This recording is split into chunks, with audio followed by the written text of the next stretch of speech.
Okay, so call the meeting to order again. We met at 6 o'clock on Chapman Lane, and so we'll continue on with the minutes of September 18th, 2018. Is there a motion?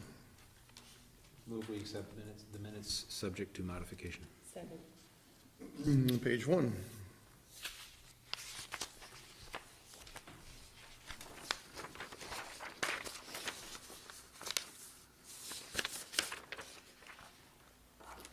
Page 2.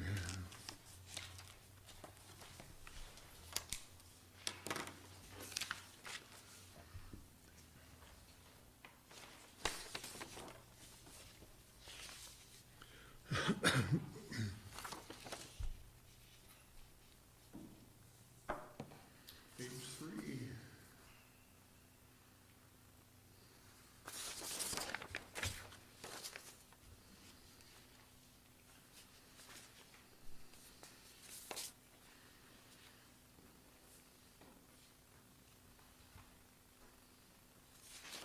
And page 4.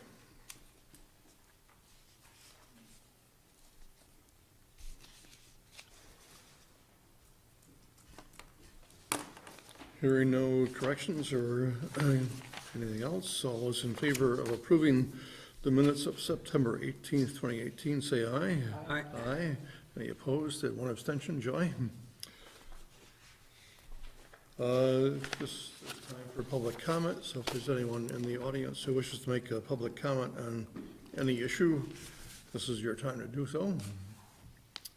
Seeing no hands raised, we'll move on to the Verizon wireless lease of the old brick church. And Rick or Erica, who's going to lead off on this? Eric, lead off. And then we have people from SAI as well.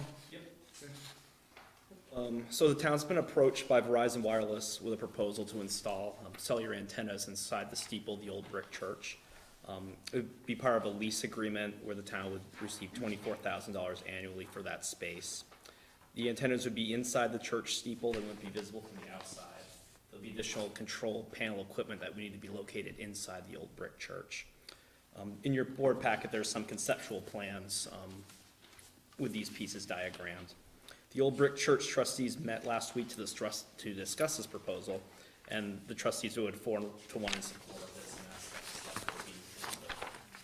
that's that decision at their level. So at this stage, staff is seeking consensus from the board whether this concept is something we should explore further, and if there's consensus to proceed from the board, we would work through a legal agreement, have the town attorney review it, and take it to the board to get into more of the finer details. And we've met with these folks a few weeks back, and Rick's he has some questions that we've worked through a little bit, and some other issues we've been on to bridge the board on. Just to give you a sample, I'm sorry. Go ahead. One of the questions we asked is if these cellular devices are put in the steeple, does that increase or decrease the likelihood that the steeple might get hit by lightning? Another, and this may be a bigger concern, is what kind of physical changes might be required. We know through our discussions that from the exterior it'll look the same, but you may not be aware of this, but before it got hit by lightning, we had actual louvers there, and we had problems with rain. In fact, there was a plastic swimming pool that used to sit up there and collect some of the rain as it came in. The pool might still be up there. It survived the fire. But in order to prevent that from happening again, the louvers that are up there now are kind of fake. There's wood backing, and then the louvers are attached to that wood backing. So we know that water can't get in through that. It also prevents sound from the bell if the bells are rung from getting out. It's kind of a muffled sound if you ring it now versus real louvers. But in any case, those aren't great for cell signals, the way we currently have structures. So we'd have to come up with some sort of alternative. And when I say we, it would be we'd expect the Verizon would be coming up with the alternative, and it would have to we'd have to be assured that it wouldn't allow rain to get back in again. Or be visually appealing, we want it to, Well, period, right? right, well, our expectation is that from a visual standpoint, it won't look any different than it looks now. From the exterior, I should say. Interior, obviously, is something different, but. The interior would just be in the area that most of the people don't go into, right, into the tower there, Right, so. right. Is there any concern with structural or electrical delivery? Because that must use, doesn't it all have old wiring or has it been updated? That's a more technical question, and I think Verizon is here, so, or representatives here, so they may be able to answer that, but there is going to be some auxiliary equipment that would be part of this, and we have the boiler room, has a lot of space in it, and I guess there's a way we can put all this equipment in that boiler room. The boiler used to be quite a bit larger than it is now. I assume they want a generator or something on site, or? Well, this question, so, anyway, I just want to give you a flavor of some of the questions we had on a preliminary basis. Yeah. Obviously, if the board is interested in pursuing this concept, we will continue our review of the draft agreements. And as Eric said, we'll send them for legal review as well. But right now, we're just looking for concept before we start spending more staff resources and legal fees. Yeah. Anyway, why don't we ask the gentleman here to address some of the technical pieces? Why don't you come up to the table, introduce yourselves for the record, please, and Yep, I'm Andrew Davis with SAI, real estate consultant for Verizon Wireless, and with me is AJ Lamfair. He's RF engineer for Verizon Wireless. did you have a presentation or just waiting for us to ask questions? I think the bare bones have been laid out. I can give a broad brushstroke. We are seeking to lease space in the steeple of the church, 2 center lines worth of space for antennas and associated remote radio heads. To run that, we'll need equipment space, which is proposed adjacent to the boiler room in the back, and it's approximately an 8-foot by 10-foot space. We will need to cable between the equipment and the antennas, and by locating in those 2 locations, we should be able to bring that up through the large open space above the church over to that steeple area to get the fiber to the antennas. And the terms were correct, were what was presented. It's $24,000 annually to be paid in monthly payments, 2% annual increase. The time of commitment Verizon seeking is 25 years, set up in an initial 5-year term with 4 additional 5-year renewals. So any other improvements have to be made to the building, like electricity or structurally to? We will have a structural analysis done. So we need to make sure that it is structurally capable. It's a benefit to us that we've got some fairly modern construction to work with, and we actually have plans. Many of the times that we work with a church steeple, we don't have as much to work with. So we will need a structural analysis to show that what we're proposing meets engineering standards. Terry, if I could, just, since the fire, the steeple has all been rebuilt, and it's got structural steel and everything up there. It's not the old construction, so. Okay. All right, I didn't know that, okay. And electricity, I imagine that must have been redone at some point as well. As far as I know, the electricity's up to code. It is, Well, yeah, since the fire, I'm sure it was checked anyway. okay, yeah. Verizon would seek to be direct metered, but we would also have our electrical engineer take a look at the plans and update with any changes that would need to be made for Verizon's use. Nothing will disrupt the current activities. The antennas being up there won't, That was a concern that the Brick Church trustees had. noise from fans, or I right. don't know what the equipment. The locating the power units or whatever they are in the back where the furnace room is, puts it away from the sanctuary upstairs and also away from the basement area downstairs. It's, And so, one of the concerns was, well, if there's a problem in the middle of a wedding, what's gonna happen? But even then, they can access it from the rear of the building and not affect anything that's going on in the upstairs sanctuary. So it seems like in the unusual circumstance where they'd need to access in the middle of some activity there, it seems like it would not be a major disruption to whatever activity that is.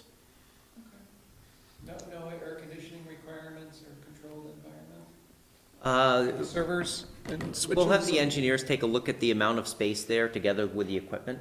It's a fairly open space, so we'll see if it will need any further HVAC. I've seen a number of these sites where it'll operate just fine like it is. I'm anticipating that to be the case, but I'd like to see the engineering come back for that. One important point is that this, the power and everything as part of their operation would be separately metered, as I understand it. That is our preference. In the agreement, there is a provision in the instance that we cannot be separately metered, there is a provision for the sub-metering where we can pay in advance as rent, money attributable to electric. It's strongly preferable for both parties that we be directly metered. In some instances, it's not possible, but in most it is. So in the upstairs room where you're proposing to put the equipment, right now, there's some limited storage up there for a couple of organizations. And do you think that that would affect the ability to store minimal amount of stuff that's already there? It will. The 8 foot by 10 foot that we're anticipating leasing will have equipment in it. And the opportunity for storing some of that stuff in that space will be diminished or removed. There's some other space, though, in the boiler room, isn't there, Bruce? There's sort of like 2 rooms up there, one that's very open, and then the boiler room, which has a door on it. The room that they're looking at there is the one right at the top of the stairs. Yeah. That stuff is stored at this point. Yep. The boiler room is fairly open. I'd be a little bit concerned about what we want to store in there, because there's a boiler room. But certainly some things could be stored in there. Okay. And currently, there's cell phone coverage in the village of Williston is a problem for some people anyway. Will this help the coverage? It will. Verizon does not want me to spend their money frivolously. It's been a long time since I've heard the words, it's only capital. So the site is needed. It will help. There are more people doing more things with more data. And if Verizon does nothing to bolster its existing network, it will continue to degrade. So we need to continue adding sites. So this will be a very helpful site and a very well-positioned location. There is a site down the street that's also being used, but not by Verizon. That's the Fire Rancher. Oh, of course. Yeah, that's right. Right. It's a different company. Yes. I think it's, what is it, T-Mobile or whatever. It's not Verizon. Any further questions? Jeff? We talk a little bit about liabilities. One of the concerns, and I have no idea how legitimate of a concern it is or not, but this is a gathering place. A lot of people end up there on a fairly frequent basis. So are there health impacts of locating an antenna right above them? This site is maintained in compliance with the FCC regulations. So it is fine within the rest of the church for the general population to be. There's no issue. We have sites all over the place in similar type instances. We have a site over Taft's Corner and fake chimneys there right above a main shopping area that people are in and out of all the time. And we have sites in churches similarly all over the place. The one thing that we will need to do is we will want to make sure that the access up into the area where the antennas are actually housed is restricted to authorized users only. And we will want to make sure that we have a maintenance plan. So if there's any work that's going to be performed on the roof adjacent the antennas, that we be informed so we can shut those antennas down. We can't have people directly in front of the antennas. The balance of the building that's used for the public ingress, egress activities, it'll comply with general population requirements. What's the danger of having somebody directly in front of the I am not an engineer. I understand that it's not a good situation, and it's my job to help prevent that. I know, for example, when our clock winder has to go up in the clock tower for the Federated Church, there are requirements that he notify the company. So, You know, and most workers follow a 6-minute rule. If workers that are trained to be in those environments, it's often a 6 minutes in that environment, 6 minutes out. But it requires certain training to work in those environments, and it's best to know what that environment is and just have a policy where it's shut off in the instances that somebody's there that's not trained to be in. So essentially what we're looking to do is the access point to get in there, make sure that there's appropriate signage so that people understand that there are antennas that are functioning, and also make sure that any workers that perform work like on the exterior of the steeple are aware so that we can shut that off.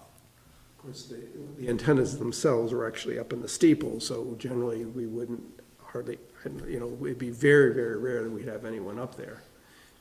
But there could be examples where we'd need to do some maintenance or something, and so we'd have to just make sure we coordinate that.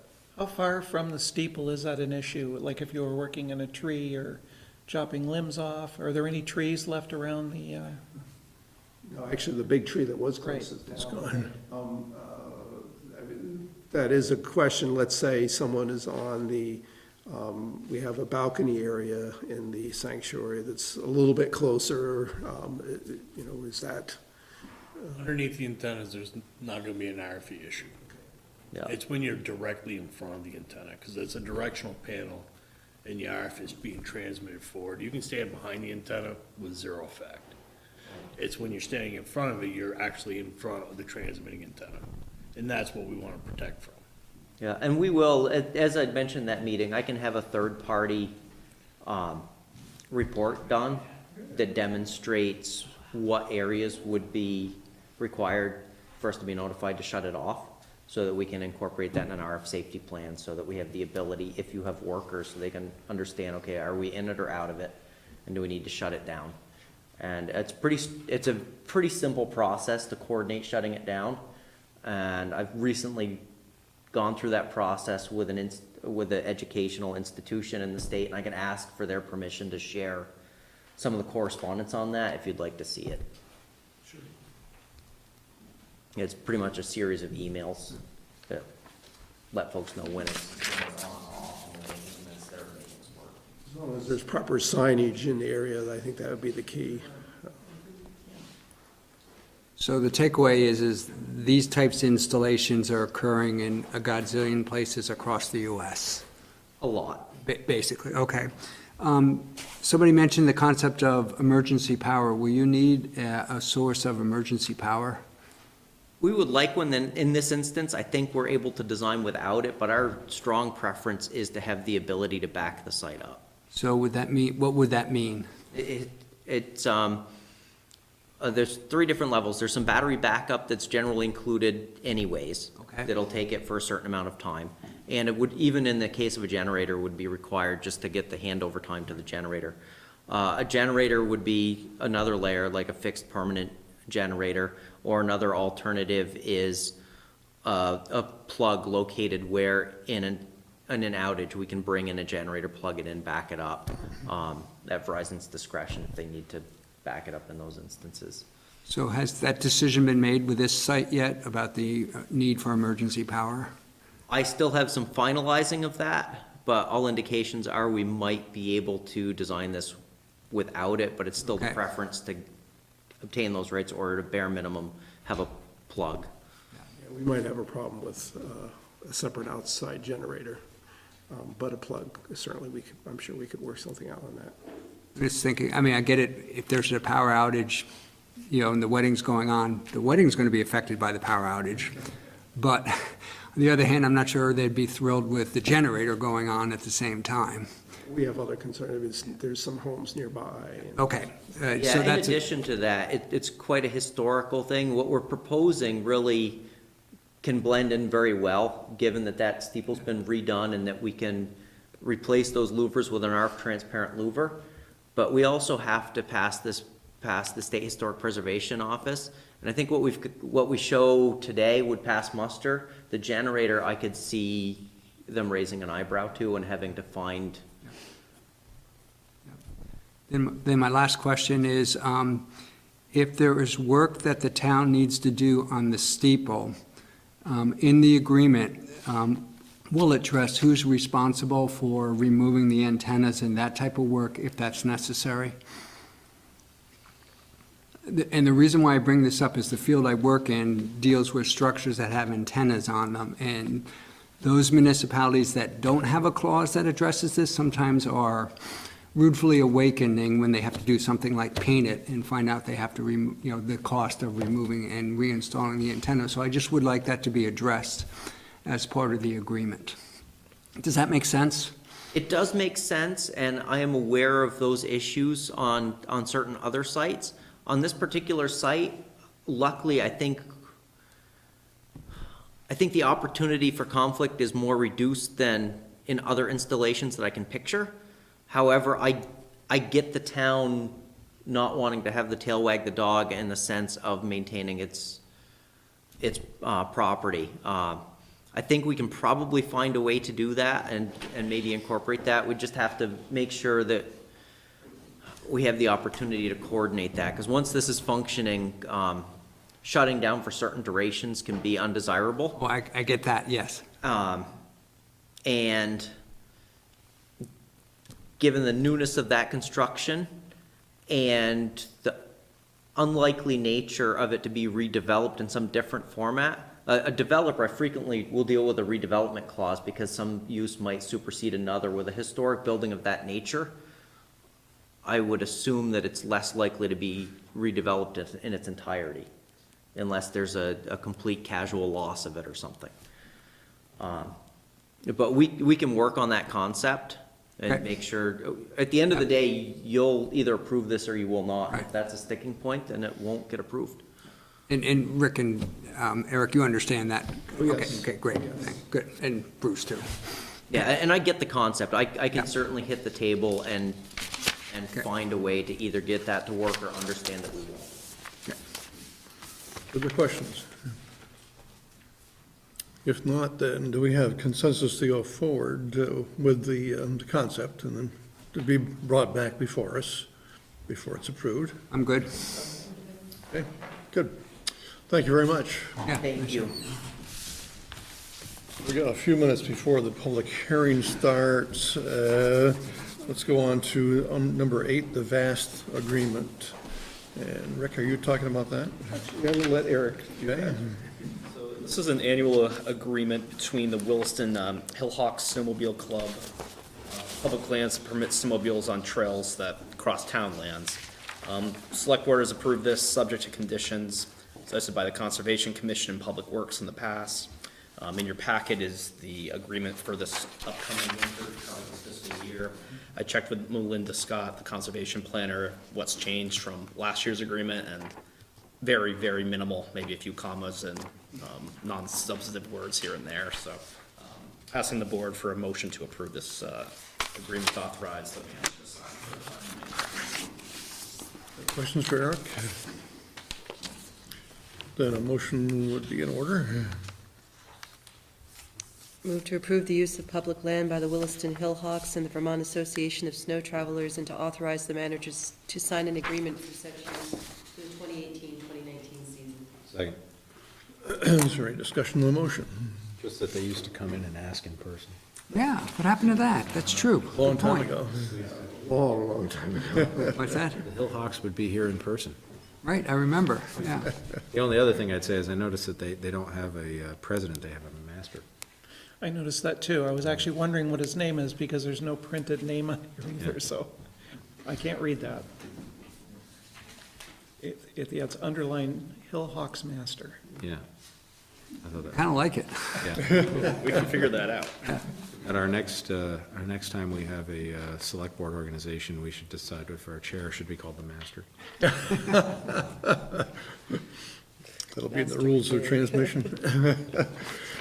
Any further discussion on the motion? If not, all those in favor of the motion say aye. Aye. Aye. Any opposed? And no abstentions.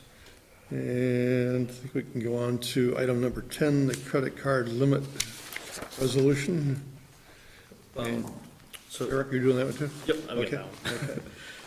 So requests for the board tonight, our current line of credit with our business credit card is $7,500 from People's United Bank. That's allocated between two cards, one held by the finance director for general administration has a limit of $5,000.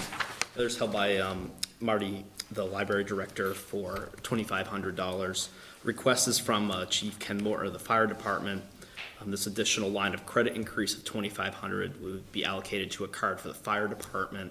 The chief would control that card, authorize any staff to make purchases. The practice that's used in other departments, I talked with Jennifer Kennelly, the finance director, today.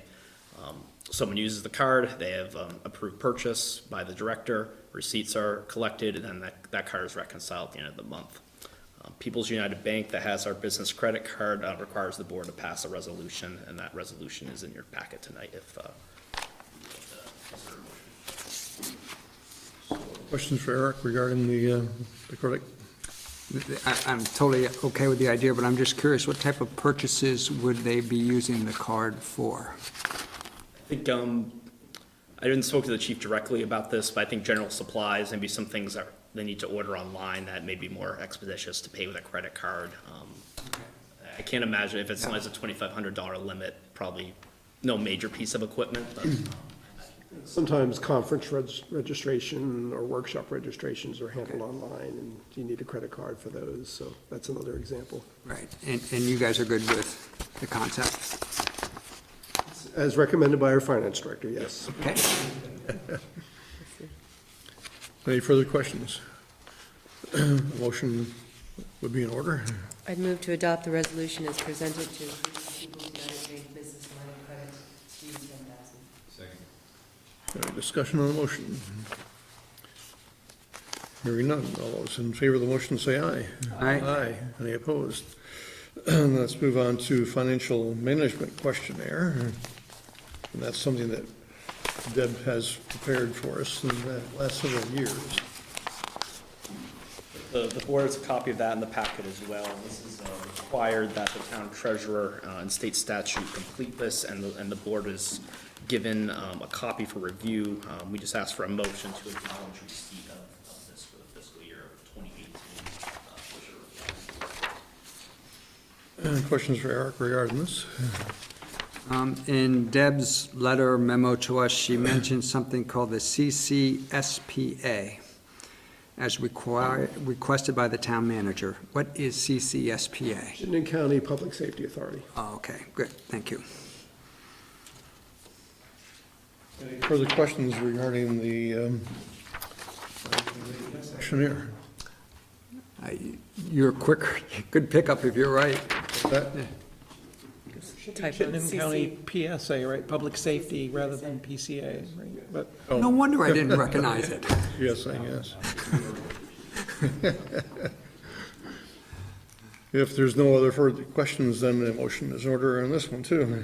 I'd move to acknowledge receipt of the financial management questionnaire for fiscal year 2018. Is there any discussion on the motion? Hearing none, all those in favor of the motion say aye. Aye. Any opposed? And no abstentions. So now it's just about 7:30, and we can go to the public hearing on the Chapman Lane discontinuance. And we do have a resolution that we passed back on the 21st day of August. And part of it says, "It resolved that the board will meet at 507 Chapman Lane to examine the section of road being considered for discontinuance at 6 p.m.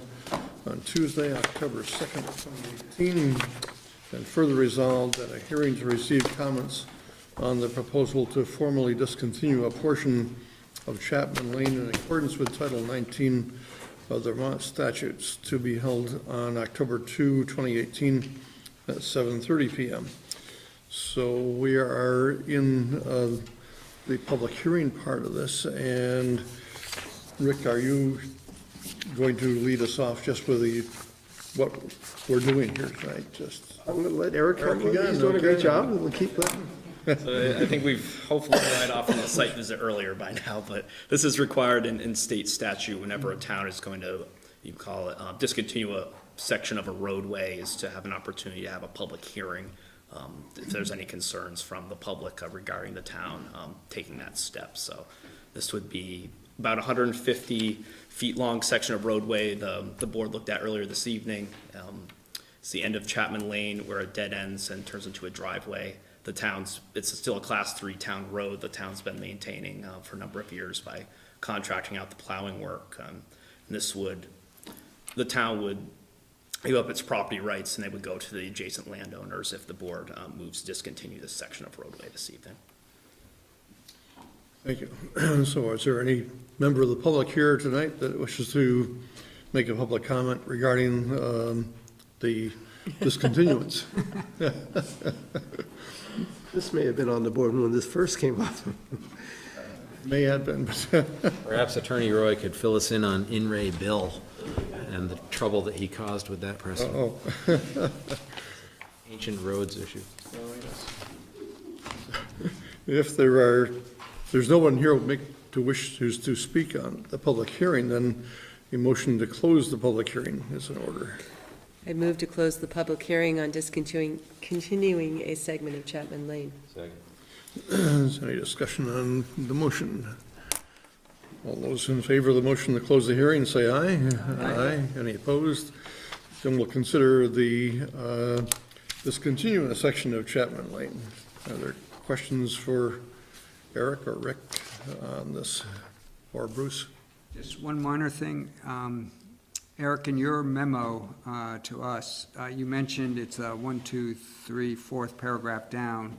Last sentence, it talks about allowed under its next flood measures permitting.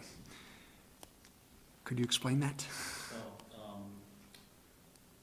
Bruce, that was the permit provided by A&R. So it's the upcoming. It's a permit from Chris Burnell, Streambank's engineer, for Okay. A&R. It gives us permission to replace that culvert, go in there and do the work. Okay. Expires December of this year. Yeah, stream alteration or whatever permit, okay. Under next flood measures is the way he gave us that permit, which means to get this done before a flood happens. Oh, okay. So they want it done sooner than later, in other That's words? right. Okay. Okay, good, thank you. Any further questions? The only thing I was wondering is, with this road discontinuance, the reason is because there's one house at the end that acts as a driveway. But what are our rules around this? Do we have any rules, or is it just a practical matter? In other words, if you have a road, a dirt road, and the town has the right of way or owns it, and there's only one house at the end of the dirt road, what's different between that and this? And if the homeowner doesn't care, I mean, and we get it off our books, I mean, I think it's fine for me, but what's the difference between those two? In other words, what precipitated us to want to do this? You know, what occurred that wanted, in which we chose this road and said, well, we want to give it back to the homeowner? It was the culvert, wasn't it? Well, we're going to do it anyway. But then we're done. Well, I guess I'm not 100% sure I understand your question, but I understand a piece of it. Well, the town owns the property, right? The current roadway. Is that true? Right, and of course, because we own it, we have to maintain it, and most of our maintenance costs have been for plowing. Sure, yeah. And we have to hire a special contractor because our equipment doesn't fit down there, and the contractor has to plow the full length because they can't plow that short little section back up, and it's just not practical. So that's one part of it. The other part of it is we do have to replace the culvert, and if we continue to own it for the next 50 years, we'll have to replace it maybe more than once. So, it's a potential liability. And then the third piece is it's still a road, so we have to bring in gravel for that little section, and sometimes the gravel gets washed out, you have to bring in more, So is there a thought that one house on a road invalidates the town's maintaining, and that's what I'm that's the point I'm getting at. It's not it's what caused us, is it because there's only one house on that road versus you saying, well, we're gonna discontinue working on Wildflower Circle? Because there's only 46 houses there, and we like to have 50 houses, or else we don't want to, you know, what, there's one house, I understand, and I understand the practical matter, but what, somebody else asked me this question, so, another resident, so I'm trying to understand. I think, maybe Bruce has a better answer, but I think the fact that it is one house does make a difference. If there are multiple property owners with the potential of other houses, that also might make a difference. So that doesn't exist? Not in this one little section, no. It's the only location in the whole town of Williston that is like this. We wouldn't have this issue on any other property. I could, the way I look at it, I mean, it's very consistent with that, is I could see a situation where there'd be one house at the end of a road, and we'd want to maintain a piece that maybe as a turnaround, maybe to access some area that the town for some reason may need to access. The piece with this property, and tonight really reinforced it, the piece the town is giving up truly to me feels like a driveway, not a road. It just, you know, I have a hard time saying the piece we're giving up is anything but a driveway. It certainly looks that way right now, the way it's been overgrown and. I mean, a driveway with a culvert, but. Okay. So it's basically just the practical matter of, and if the homeowner didn't want to take it over, what would that do? Would that present a problem for us, or could we still discontinue? Select board could still take that action. You might have someone appealing that to the courts in some fashion, but, which is why we've tried to work with the land valuers so that that would not happen. So you can give that land back without any, oh, okay, I didn't know that, so. And then the other piece to this, and correct me if I'm wrong, we will be losing a little bit of money that the state gives us for this piece of road. But the cost and liability of the maintenance that needs to be done, I assume, exceeds the benefit we receive for maintaining this piece of Class 3 road. Bruce would have a better sense, but I suspect there is even close. The cost of, It's gonna be so minimal, we'll never even notice. It's 150 feet of road, Jeff, on a Class 3 town highway, that I can't tell you sitting here right here what we get right now. I think I had that one of the memos that I wrote. I did the comparison back when we did it before, but it's so minimal. We're gonna be ahead of the game because we're paying $40 a plow trip Okay. to plow in the wintertime, so. Okay. Good enough, thank you. $40, that's all we have to pay? Per snow. Day trip. Still seems pretty cheap to get somebody to go out there and plow that for $140, I don't know. Oh, I'm sorry, I've got that memo from 2011, believe it or not. And Class 3 roads receive about $1,495 per mile. So, Right. I guess you do the math. Yeah, all right, good enough, thank you. Any further questions? The motion is in order. I'd move to issue an order of highway discontinuance for a portion of Chapman Lane. Second. Is there any discussion on the motion? I just want to verify, we've not received an objection from the land invaders, did I say their name correctly? we've not received any communication at all. Okay. We've sent them registered letters, we've sent them unregistered letters, we sent them emails, we've called them, I think, on the phone. Didn't have the number. No, we don't have the phone number, so we didn't call them on the phone, but, and of course, we did, prior to the warning of this, we actually met with them though, and they seemed to be fine with what we were proposing. Yeah, they were in agreement with, in concept, and we drafted an agreement to replace the culvert, which our attorneys reviewed. We're just waiting to hear back from their attorney. Okay. That was a good meeting, and they didn't have any issues raised at that time. Good, thank you. Any further discussion on the motion? All those in favor of the motion say aye. Aye. Any opposed? Any abstentions? So we're down to the Regional Planning Commission, and we have Chris Roy, the president of CCRPC, and Charlie Baker, the executive director. Welcome, both of you. Down two, we've been saving it for last, right? You know, the best part, saving it for last. Right on time. Thank you very much for making time on your agenda for us. We appreciate it. And So this is really, I think of these as a little bit of customer service calls. The town is a member of the Regional Planning Commission. You've appointed Chris as your representative on our board, who's now our chair in his third year as chair.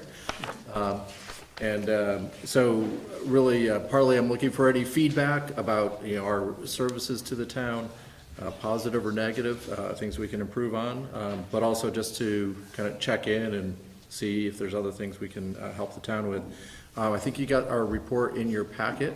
The first page is really background, what the Regional Planning Commission is, made up of the municipalities plus some sector representatives, if you will. And a paragraph about our budget, which is primarily federal and state funding. About, I think it's 7 or 8% is municipal funding. So you see that 14-to-1 leverage or return on local investment. And your appointees on our board and committees right now. And Williston is a very active member, not just with Chris, but also at the Technical Advisory Committee, the Planning Advisory Committee, et cetera, the Clean Water Advisory Committee. So we have a lot of interactions with your staff, at least on a weekly basis, I would say.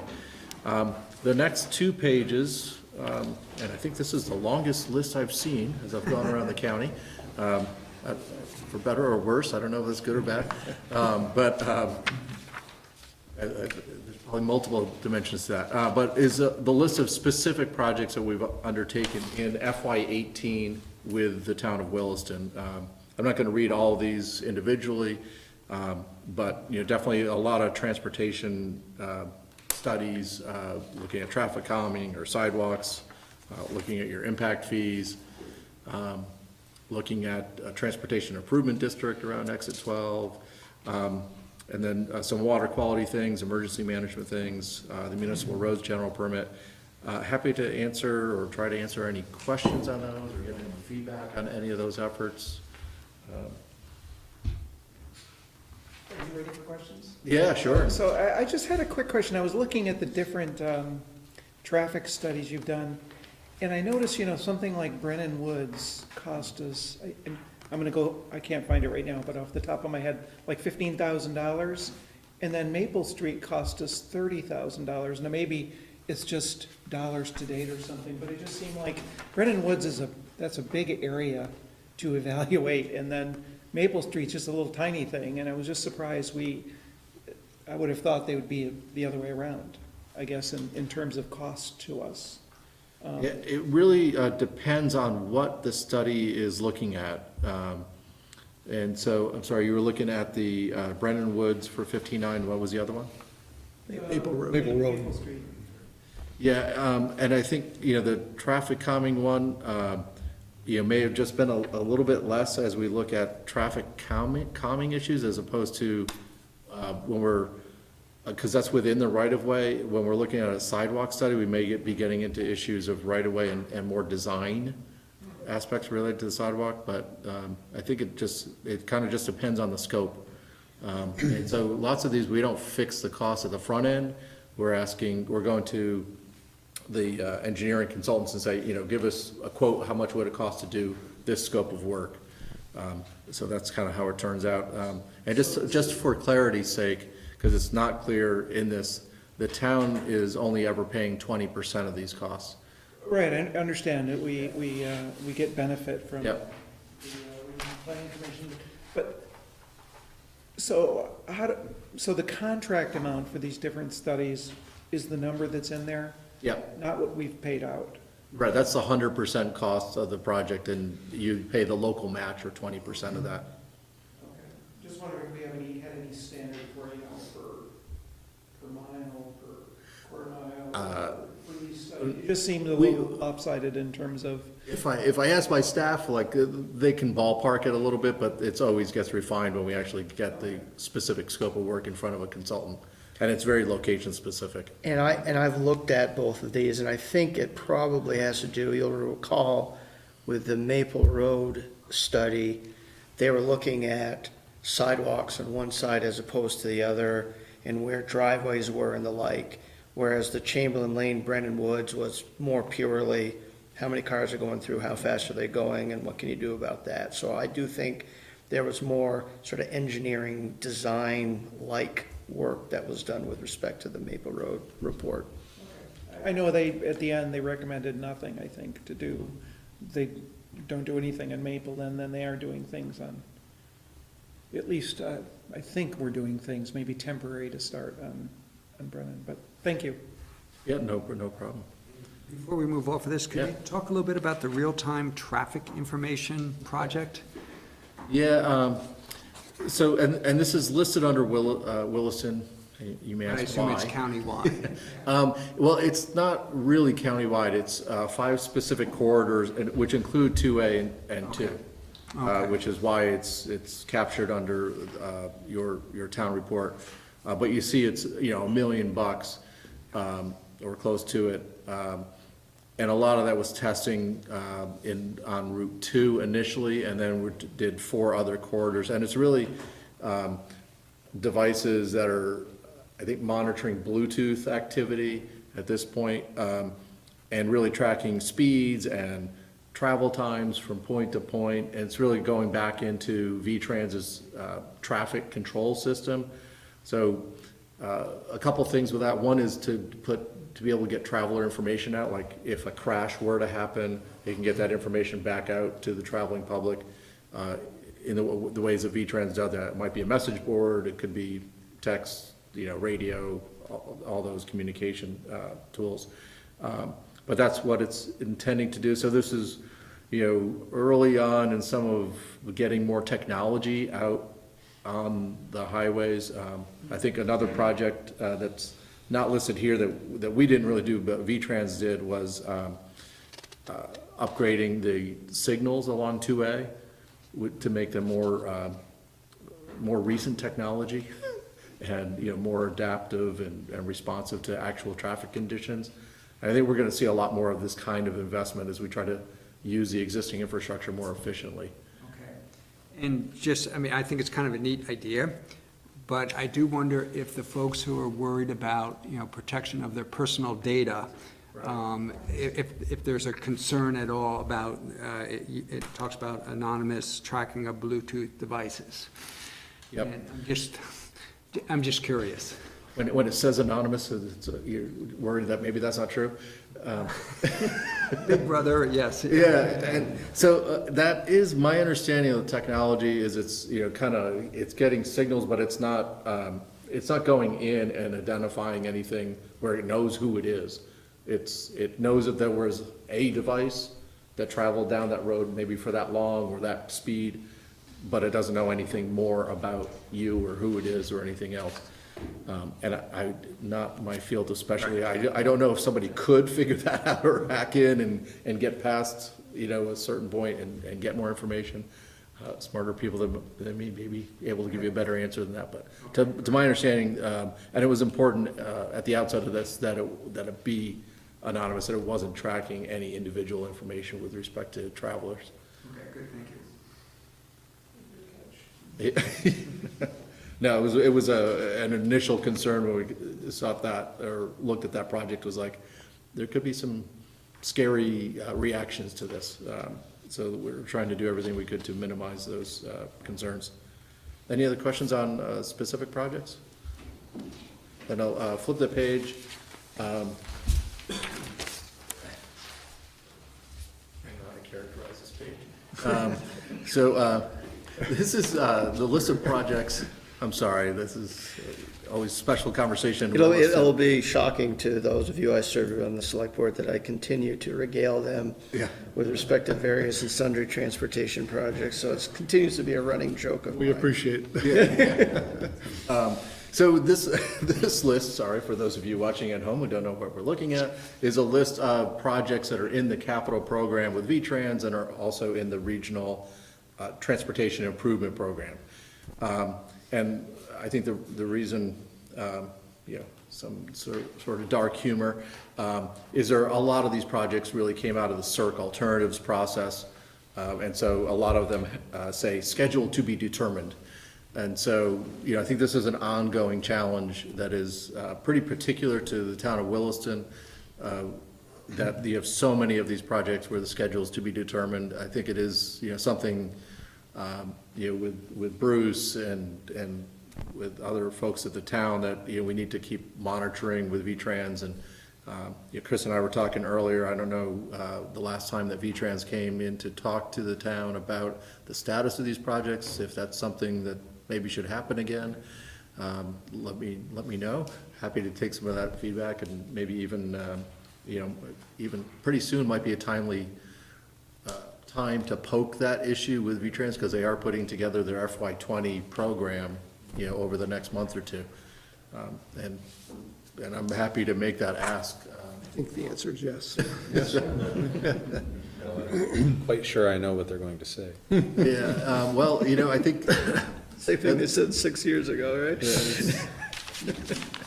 This is about perseverance, right? Put a light in at J. Brown Drive, what else do you want? Oh, when I first was elected to the select board in 2008, I can remember the eagerly looking forward to the US 2 Industrial Ave intersection, which happily now has only been put off to 2020. Should we bring up the park and ride, which I think as long as I've been on the select board has been a desire. Or the intersection of Route 2 and Industrial Avenue. Oh, yeah. When I first was manager here, some state officials came in and told me about this wonderful project they were gonna do in the next year or two at that intersection, and we're still waiting. I see that one is scheduled for 2020, That's what I saw too.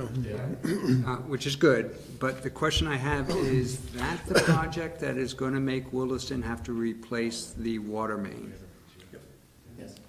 So that's a huge issue for Williston. Right, well, and this delay is causing problems because we had budgeted that money for the project, assuming it was gonna be done in a reasonable time period.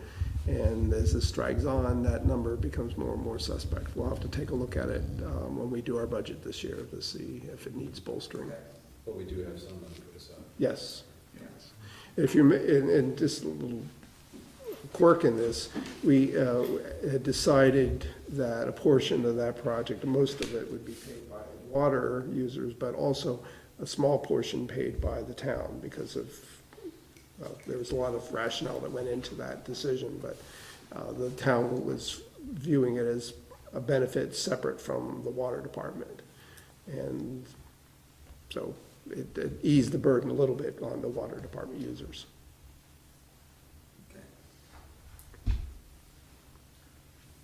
Take away from that, and Rick, I'll loop you into conversation with V-Trans, and we'll try to get them scheduled with you. Thank you, Sean. Yeah, and then the last 2-3 pages are termed regional activities. So these are activities that we've undertook in FY18 without regard to, or not specific to any one municipality. These include things like updating our regional ecos plan, hosting a legislative forum, working on the Building Homes Together campaign, clean water issues, regional dispatch, energy planning, neighbor rides, active transportation plan, more intelligent transportation systems work. Happy to take any questions or feedback on any of those efforts. How is regional dispatch planning and infrastructure coming? Well, Rick can probably give you a better answer than I can, but I would say slow and steady. I think, the group is. We're in the process of the final stage of deciding on a consultant that will help us take this process to the next stage. And so we haven't yet hired that consultant, but we will be deciding on that very, very soon. That's for the infrastructure that you choose to. Well, it covers the computer infrastructure, software, but also it actually involves starting to staffing and setting up the financial piece. When I say financial, I don't mean money. I'm talking about how you handle the finance piece of it. You have to bring an auditor in at some point. You have to hire a pay service. You have to have some financial management oversight. There's lots of management issues and personnel matters that have to be worked through, and so the consultant is being hired to actually help through that whole process. We get somebody who's done this before in some other. That's why the consultant is being, because the consultant, I believe that they're leaning towards has that kind of experience. Further questions? Just one little comment, the email newsletter that gets sent out once a month. Yeah. I read it, I actually find it quite good, kudos to whoever puts it together. Yeah. Appreciate that. Well, thank you, folks, for having us. Nice to see you again. As an early Halloween, I decided to come here and dress like Jeff. I'm with the hair color, and everything. I got the, It's uncanny. I just got this thing a couple weeks ago. I was like, geez, I'm just like Jeff is. We could have switched positions, nobody would have noticed. All right, thanks a lot, folks. Thank you so And much. if you ever have any questions, drop me a line or whatever. I'd be happy to look right into it. So Chris, 3 years as the chair? This is my third and probably last. Thank you. No, Congratulations. no problem. Thanks for all the work that the RPC does for us as well, so, Yeah, thank you. thank you, appreciate it. Sure, yeah. So, I'll send you the last one, should write myself a note. Yeah, they're a quick read, and they're helpful, and they have great links. moving on to manager's report. Just a couple items, actually, I'm gonna let Eric touch on one of them. Maybe I'll let you go first. Let's see. Yeah, four-way stop, why don't we let you go first? I get the transportation stuff. So the board will find in the packet, there's a memo I've written. The new four-way stop was official last Monday, the 24th, and this is the four-way stop at North Williston Road, Governor Chittenden Road, and Mountain View Road. This was the ordinance that the board amended in July. This is when the 60-day effective date went into effect. Starting the next morning, we received some feedback from folks, I think 11 individuals in all, through phone calls, a couple drop-ins to the clerk's office, and some emails we received. These were a combination, I'd say probably more than half were commuters going through that route, just voicing some issues they wanted to raise to make the board apprised of, so I've summarized those in this memo.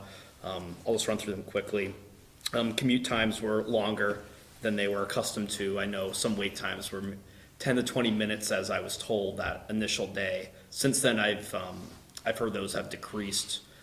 Bruce has been monitoring the situation out there to see if there's long queuing taking place.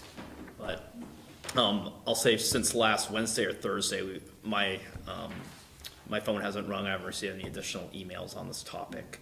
So we received kind of that wave the first couple days, but since then I haven't heard anything else. Another piece concerned with part of the backup was on going up the hill from North Williston Road through the hollow there. So there were some concerns raised about winter travel if there was a backup there and it's a snowy, icy day. Talked to Public Works. They'll treat that road like any other road. They're aware that's an issue spot, as it is with the shade of the trees coming through. There's not a lot of sunlight that gets in at times. I don't think the backup has gone quite that far the last few days, but I guess it's hard to say exactly what that will look like moving forward. Some people shared feedback that they would like to see a roundabout there, a traffic signal. The change made the intersection worse. There was a near miss with someone coming through, so Wilson PD, I alerted them to that. They're going to be patrolling it, especially during those peak times when there's more people being accustomed to the rules of a four-way stop there. There are lights on that already. Yeah. Yeah, some folks asked for that and some more signage, and then when I checked with Public Works, it was already out there after the install was the other feedback I received. So also share the board today the complete comments from folks on this. This memo is a summary to bring out to light here.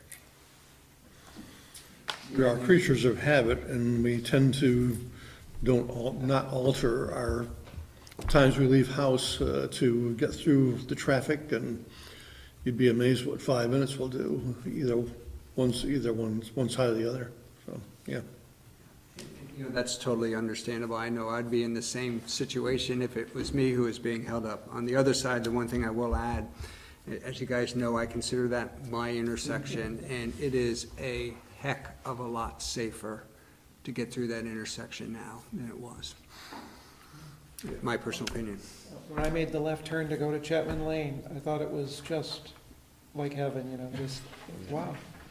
I don't have to worry about getting swiped or rushing out there into the traffic so, I thought it worked, but that wasn't rush hour either. So I expect the people coming to that intersection where the stop sign has always been will like it during rush hour as well, because now the minimal traffic that's going by won't hold up a very big, long line of traffic. It'll be more, metered, Okay, I should think so. if you will, so. Hopefully, your phone won't ring much anymore, so. We'll continue to monitor it. And Yeah, you got you said a dozen calls? Yeah, I think, and some of those are probably more than half were emails. I think I spoke to maybe 2 or 3 people on the phone.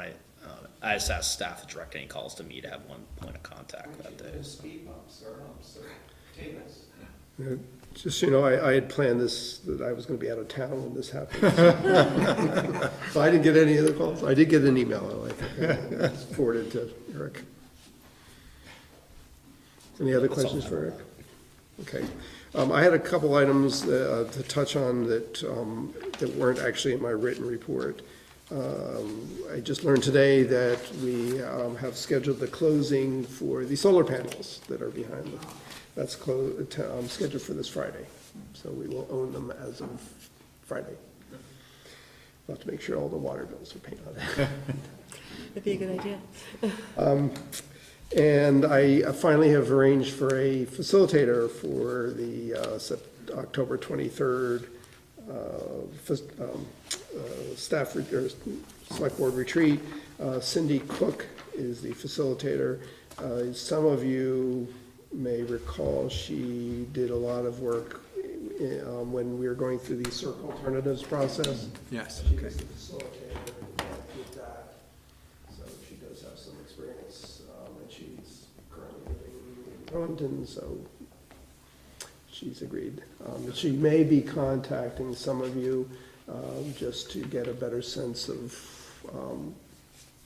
your feelings on how the process should work as far as setting goals and objectives, but I don't know who she'd contact, or she might not contact anyone, but in any case, I will be giving her all of your names, so if she chooses to do that, then that may happen. And the date of the retreat again?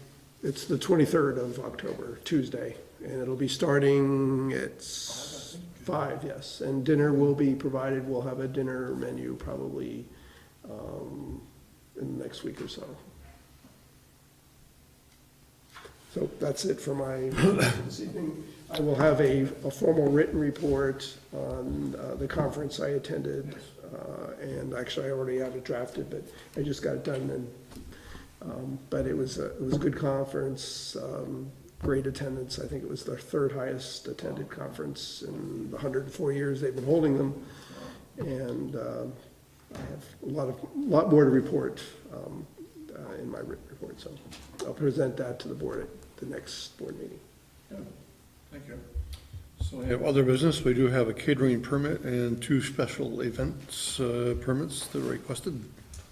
So catering permit first. This is for an event scheduled for October 6th, 2 to 8 p.m. And it's a wedding, and it'll be held at the, on Williston Road at the, I think it's referred to as the Red Barn, which is down. Red Barn Gardens, yes. They've held a number of events in the past. They have plenty of parking on site. We've not had any complaints, so staff has no objections. And the, I should say, the caterer's name is Vermont Farms Catering. Questions and motion would be considered. So moved. Second. Any discussion on the motion? If not, all those in favor of the motion say aye. Aye. Any opposed? And special events. All right, we have 2 special events at the same place, same day, and same time. The date is October 19th. The place is Lenny's on Essex Road's business.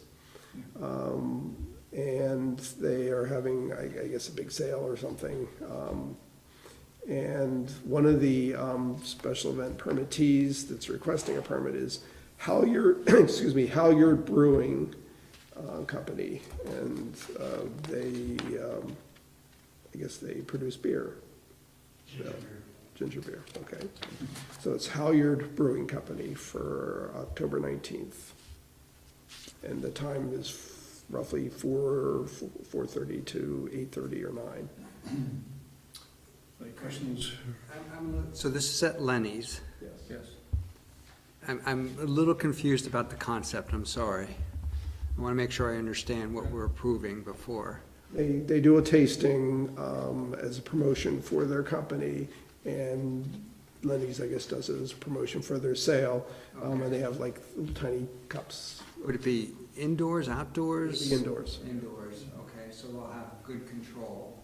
A shop and sip kind of thing, or a sip and shop kind of thing. Small sip. I'm getting the concept now. I can see where it could be a hit. So you've taken a good look at it and don't have concerns? And there's been similar type events in other places, not at Lenny's. Okay. On the marketplace. Yeah, and I know the garden center, Yes, they've had them. they've had wine type things there, and what makes me comfortable is they used to have a cafeteria or food there, and they have a very enclosed space, and I guess Lenny's is enclosed too. So, okay. Any questions, further questions? If not, a motion would be in order. So moved. Discussion of the motion. All those in favor of the motion say aye. Aye. Aye. Any opposed? And one other, So the last one, same time, same place, same location, but different company. This is White Mountain Distillery doing business as Stowe Cider. And so they have a different product, and so they plan to do the small sampling, again, as a promotion for their product, and Yeah. You said at the same place, at the same time. So if you don't like ginger beer, yeah, I guess Lenny's is promoting, Set up and, Lenny's is promoting this as their Boots and Beer event. Although this isn't beer, this is cider, but. any questions for Rick on that? If not, the motion would be in order. so moved. Is there a discussion on the motion? All those in favor of the motion say aye. Aye. Aye. Any opposed? Any other business that we need to talk about tonight? Just real quickly, Rick, is there an update on Paramount fundraising? Close to closing? I haven't heard anything. I think I mentioned in my report, I did sign the purchase agreement as authorized by the board.